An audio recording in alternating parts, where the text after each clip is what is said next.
This was our first stop on our Negros Oriental trip, and we can't believe we'd just been passing by this place every time we head to Dumaguete. Bulwang Crystal Cave in Mabinay was perfect for us. It's right off the highway, just about 3 hours from Bacolod. The cave is part of the Bulwang Caves complex, which has over 400 caves in total. Definitely a spelunker's paradise. Guides and helmets are required. At first, Ash and I was hesitant to go in.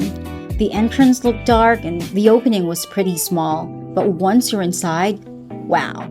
The cave comes alive with glowing stalactites, stalagmites, and sparkling columns when the light hits them just right.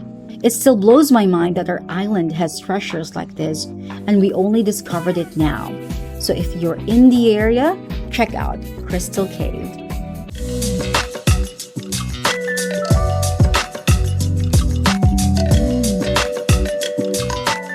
For the first 2 nights of our Negros Oriental tour, we stayed at the bamboo cabin, which we found on Agoda. It's also listed in Airbnb. From the very first start, even during our inquiries, the host was super accommodating. Fast responses, clear details, just really lovely people hosting the place. The cabin itself is humble but spacious. It had a large living room, 2 bedrooms with queen beds, a functional kitchen with the basics, and the highlight, a beautiful balcony overlooking Dumaguete City. City lights at night, peaceful views in the morning. One morning, we even woke up to this music by Bread playing from a neighbor's house. It felt so homey. Getting there was easy for us since we had a vehicle, but if you don't, it might be a bit challenging. It's in the mountains, so it's a bit far from the city proper, but the host can help arrange transportation if needed.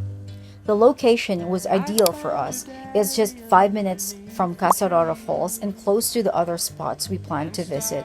So for our first 2 days, it was a perfect base. The house is good for up to 4 guests, but they allowed our youngest to share a bed. The Airbnb is on the 2nd floor, while the ground and top floors are for long-term tenants. There's parking, it's uphill and a bit tight, fits maybe 2 to 3 cars. The place was clean, peaceful, relaxing, but most importantly, the Wi-Fi was amazing. There's no AC, but the place stays cool and the fans are more than enough. The fans come with batteries in case of power outages. The price was great too. We paid $4,000 for 2 nights for 5 people. They do have a 2-night minimum stay, I believe though. All in all, we had a lovely stay at the bamboo cabin. It was a perfect start of our adventure.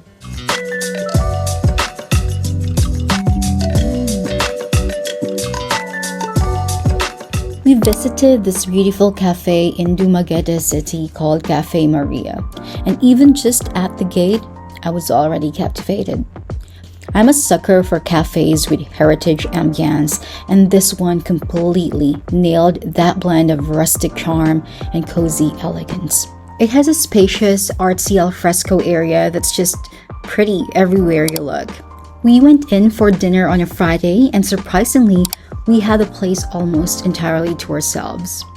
Cafe Maria serves Filipino fusion cuisine, and they really nailed it.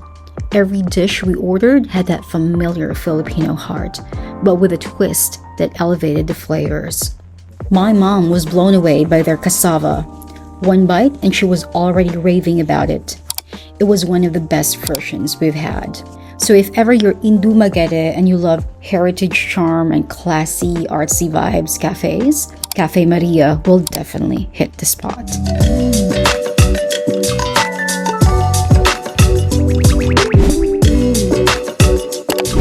Casaroro Falls is just a 30-minute drive from Dumaguete City, perfect for a quick but memorable day trip. Now, the internet says that the trail has about 300 to 350 steps, but I swear it felt like 1,000. After the concrete and steel stairs, the trail turns more rugged, with river crossings and boulders to climb over. The full trek is about 3 kilometers round trip. At the registration area, the receptionist said that the trek would only take 20 minutes back and forth. Yeah, not in our case. I'd say plan for at least an hour and a half. 30 minutes going down, 30 minutes at the falls, and 30 minutes coming back up. For this trip, it was just the three of us and our guide. We felt bad that our little boy missed out, but we felt it was the right decision to let him and my mom stay back in the cabin, mostly due to the creek crossings and the snake. Oh yes, the snake. So somewhere between those endless steps, I was feeling the warmth of the sun breaking through the canopy of trees and was saying, wow, we're really inside a forest. After 2 short seconds of that magical feeling, it hit me. We really are inside a forest. And that comes with wild things. My teenage son, who was ahead of me, almost stepped on a small snake because it was so well camouflaged. We carefully and respectfully moved it so we could pass. And when it coiled and locked eyes on me, I panicked. But just a little bit. No harm was done. It was gently placed down. It was a beautiful creature, just a reminder that we're guests in their home. Slippers were recommended instead of shoes if we did not want to get them wet with the river crossings. Now let me talk about that turn in the trail. As you trek, you won't have a direct view of the waterfalls, and during these times, you'll most likely be occupied looking down, watching your steps. And so, after a sharp turn, you're suddenly hit with one of life's beautiful surprises. Lo and behold, Casaroro Falls. Majestic, towering, thundering. The rumors are true. It is worth it. A 100-foot horse-tailed waterfall crashing into a chilly natural pool surrounded by mossy boulders and lush forest.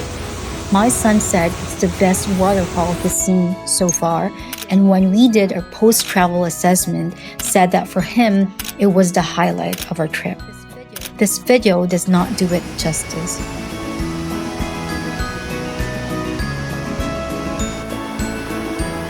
Now the hike back up, that was something else. The group had to stop several times, mostly to wait for me. But even with all the huffing and the puffing, I think a Casaroro visit might become a tradition every time I'm in Negros Occidental. I think you should make it yours too.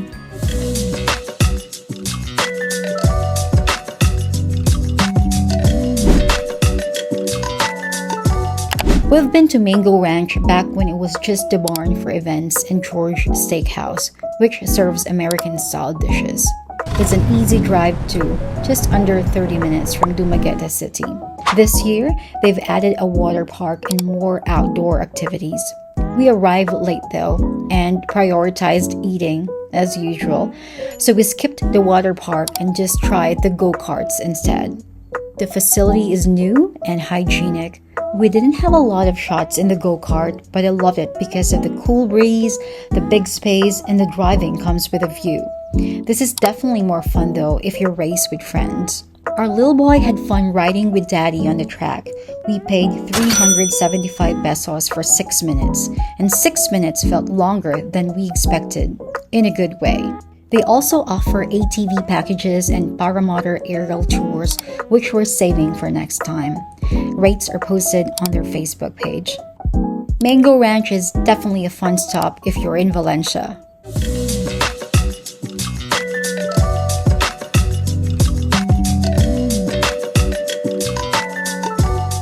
We were driving on our way to Valencia Ridge when we spotted some monkeys chilling in a hanging bridge. Curious, we made a quick U-turn to see what was going on, and to our surprise, there were wild monkeys freely roaming around. We found out that the monkeys descend from the forest to be fed by visitors. Across the street, there's a small hut where you can get coconuts or bananas. There's no fixed fee, just a donation to support their conservation efforts. It was such a unique and memorable experience for the kids. Well, for the adults too. Watching the monkeys being gently fed from a distance. No touching, no crowding, just quiet observation. One of the highlights? A mama monkey carrying her baby. So adorable. So if you're passing through Valencia just before the Sulfur Vents, it's worth a quick stop to support local wildlife and community efforts.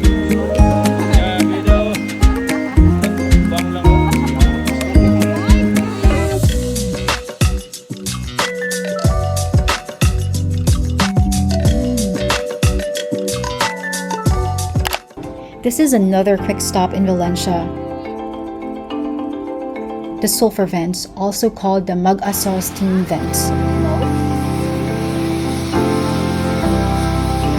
It's a geological spectacle. It's like watching the earth breathe steam.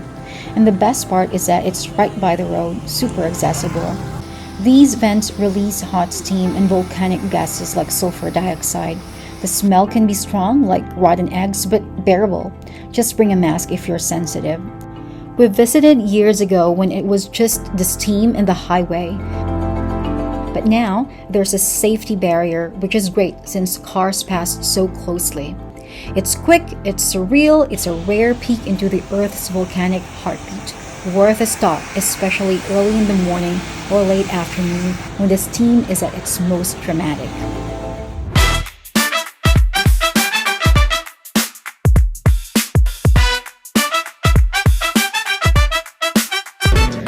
Next up, Valencia Ridge, also known as the 5,000 Roses Spot. It's a field of artificial roses installed on a ridge with a large illuminated Valencia sign. It seems to have been inspired by the one in Cebu. It looked beautiful on social media, so we took on the long, challenging drive with high hopes, but managed our expectations knowing it's an art installation and not a natural rose field. Still, when we arrived, it was underwhelming. There was an unused plastic pool off to the side with dirt and moss and a glamping tent in the center that looked like it served as their office. You could see there was effort put into the design, but the setup felt a bit random. Like the elements were ordered separately online and just didn't come together well. There's no restaurant, just a small tent serving instant noodles, soda in plastic bottles, and coffee from a vending machine. We did enjoy a short break on their camping chairs.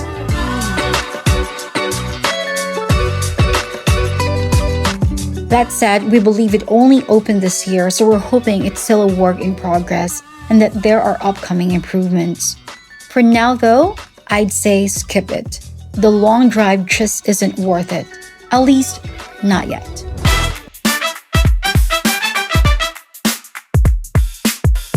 Next up, the Cata-al World War II Museum in Valencia. It's a small family-run museum located right inside a private home. This is the original six-pack Coca-Cola. 101 years old. Wow. It felt a bit awkward at first. We weren't sure if we were in the right place. There was no formal reception, just the owner's son who told us we can go ahead and look around. Your body can still be found. Pero yung airplane bomb, 1,000 pounds, if it explodes and you're just 1 meter away from it, it just turn into dust. Wow. Inside, you'll find hundreds of World War II artifacts, bombs, rifles, helmets, uniforms, even personal items like cameras and phonographs. It was a bit overwhelming at first and hard to connect with since there were minimal signs and descriptions. But that changed when we started asking questions. The owner began sharing stories behind the items, his father's experiences, local war history, and how each piece ended up there. I already received a certification coming from the Provincial Explosive Ordnance Disposal Canin Unit that all the bombs has no explosive content. And the firearms on display, they are all decommissioned and is safe for display. Suddenly, the museum came to life. The artifacts had meaning. His storytelling brought depth, emotion, and history into the room. There's no entrance fee, just a donation box to help support the upkeep. Now, this kind of place won't be for everyone, but if you're someone who values history and storytelling, it might just leave a mark on you.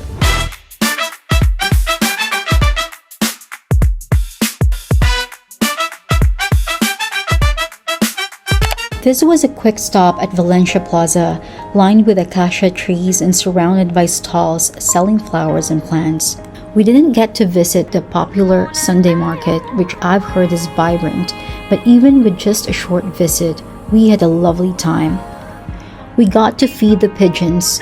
Simple, but surprisingly one of my favorite little moments from the trip. The people we met there were all lovely too.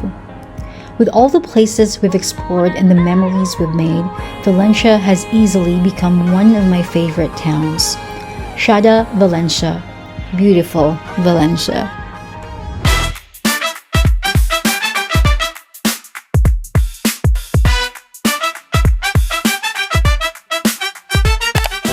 We now make it a point that every trip includes something just for our little boy, and this time it was a visit to Dumaguete Jumping Zone. It's more than just trampolines. They got block activities, board games, swings, a ball pit, and super friendly staff who really engage with the kids. Our little one had a blast. When we visited, it wasn't crowded at all.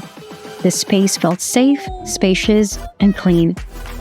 What I also loved is that it's designed with parents in mind. There's a work area with outlets and strong Wi-Fi, perfect for remote working moms and dads who need to hustle while keeping an eye on the kids. I was able to catch up with emails while the little one was jumping away. Their music playlist was great too, by the way. They've got food and drinks available. I liked their juices, and there were plenty of snacks for the little ones. All-day access was only 300 pesos, which is such a great deal. For a fun, low-key stop that's a treat when you're traveling with kids, drop by Dumaguete Jumping Zone.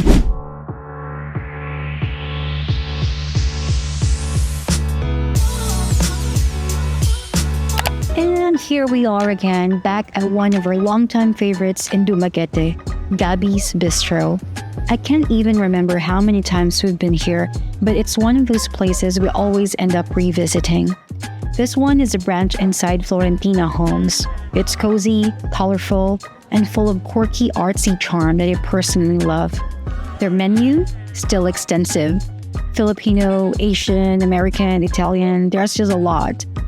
And while that can sometimes be a little overwhelming for someone like me who gets decision fatigue, it's also great because there's always something to match your mood. Now, to be real, some parts of the decor and the space itself have aged a bit, but it's still welcoming, still familiar, and still one of those go-to places we look forward to each time we're in town. Gabby's Bistro remains a staple for us when we are in Dumaguete.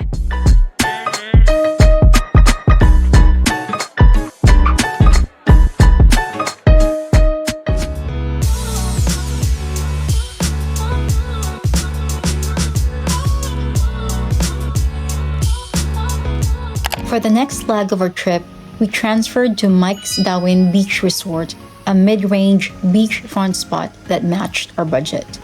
It's a modest resort with fewer than 15 rooms. Ours fit all 5 of us and came with AC, hot and cold shower, Wi-Fi, and a little garden view lounge outside the room. There's a pool, a beachfront bar, and a restaurant with complimentary breakfast. Food was a bit of hit or miss for us, but what really stood out was the staff's hospitality. Our boy has a limited diet, and they were kind enough to help us reheat or cook his meals. On days we had to leave early for Apo Island or Manjuyod tours, they prepped sandwiches and water for us to bring along. They also offered diving lessons and tours, and the overall vibe is laid back and family friendly. Just a note though, the beach here isn't for swimming, since this part of Dauin is more of a diving destination. It's not luxurious, but for the price, the service, and location, Mike's Dauin Resort is a solid, no-frills choice if you're looking for a peaceful base for your island adventures.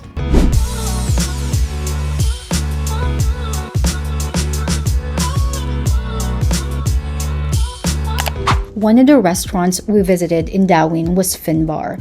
It's a laid-back, open-air spot with a relaxed vibe. There are lawn seats, outdoor tables, and when we arrived, the downstairs area was already full, so we were seated upstairs where there was a DJ and some live music. At first, I was worried it might be too loud, like full-on bar mode, but it actually wasn't. Because it's al fresco, the music wasn't overpowering. It still felt like a chill dinner spot. The place is big and well-designed, though maybe too big that it slightly lost that warm, intimate feel. Still, the crowd was a nice mix. They serve healthy food and vegan options too. The food overall was good. I ordered kansi, even though I'm supposed to be exploring new local dishes. It said Bacolod-style kansi on the menu, and it really tasted like home. So, good job there. FinBar was a fun and solid pick for a casual night out in Dauin.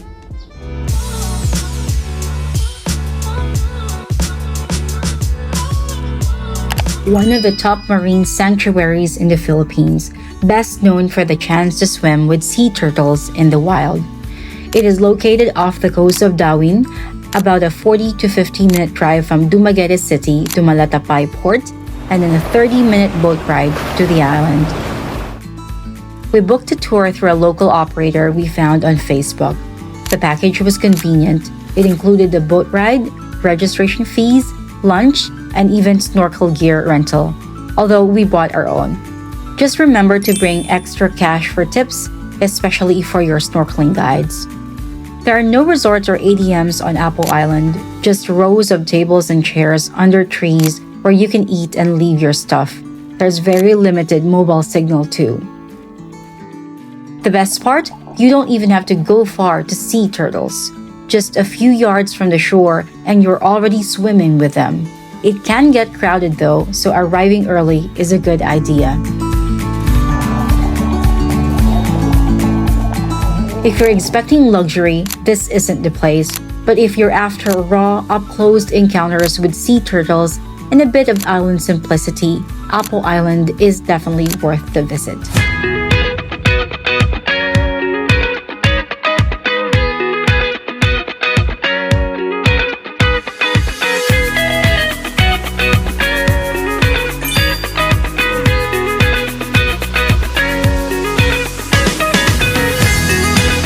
Manjuyod is a stretch of white sand located in North Baez Bay in Negros Oriental, often called the Maldives of the Philippines.